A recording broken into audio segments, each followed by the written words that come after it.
Hello everybody and welcome for a cockpit tour of this Southerly 115. So as you can see, I'm sitting on the starboard cockpit seating where it's nice and warm on the bum and teak lined as well, which is great. And we can see that the cockpit sole is lined too.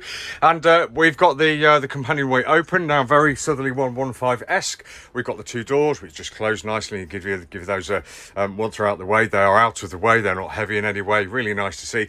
And also, well, you can see when we got the door closed, we have the gap at the bottom. That is taken up by the washboard should we wish it to be there, and of course that's there so that if we're taking blue or green water over the cockpit, that should stop some of the water sloshing about down below. Very nice indeed. I can see a window down here which gives us light into the passageway down below, and if I just turn around and look outboard starting here, you can see that we've got the deck here is lined as well, which is great. So I suppose a little bit grippy to step onto as you go outside onto the side deck. And you can see we've got very strong sheet winches on this boat, both self-tailed, as are both of the halyard winches sitting up there looking after the lines that are led aft. All the winches are self-tailed, which is really good news for anybody. We have sailbags port and starboard. We've got the shore supply incomer there, and if I just look up on here, we can see we have quite a nice uncluttered area for those lines coming aft. We've got the brakes up here, and turning to midships, we can see firstly through the windows, there's your view forwards, although the windows are turning a little opaque in the sun.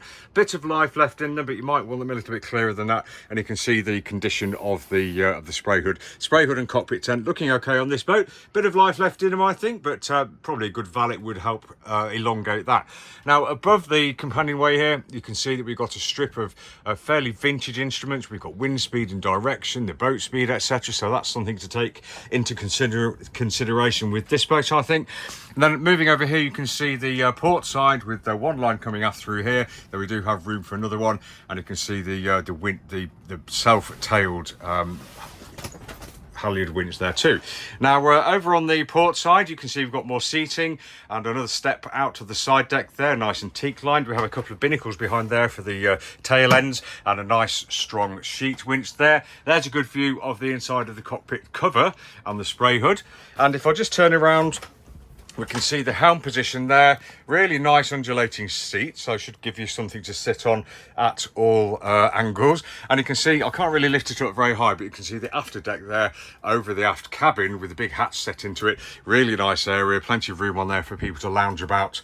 And I know the Southerly 115 owners all love that. Now down here, we can see we've got the engine start, stop, and some gauges. We've got the throttle here, we've got the compass here, and we have the autopilot here, all by the wheel. So really nice and close for the helm to operate on his own or her own. And you can see we have bow thruster control over there, nice and close too, and quite close as well. We've got the bilge pump down there, and if I just lift this lid here, you can see we've got a gargantuan big locker under here for all of your bits and pieces. And as you can see, there are lots of bits and pieces under there. So this has been Tim, just for a quick walk around this cockpit of this Southerly 115. Thanks for watching. Lots more pictures and videos at boatshedEastbourne.com. Have a great day.